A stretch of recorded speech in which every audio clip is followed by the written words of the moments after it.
Are you tired of clicking through endless menus in Semrush just to find the keyword magic tool? Learn how to access it in under 30 seconds.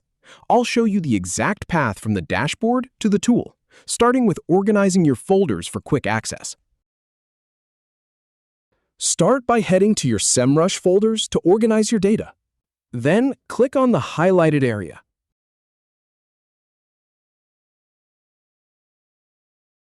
Click on Home to return to the main dashboard. Click on AI Search to explore that feature.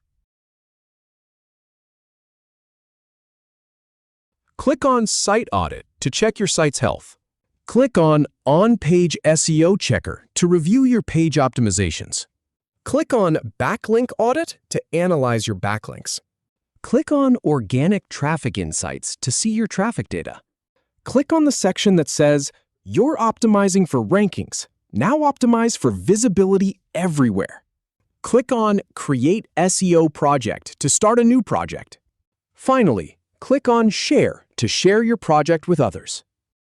If you have any feedback or if any info is inaccurate, please leave a comment below. We'll do our best to answer or redo the video if needed.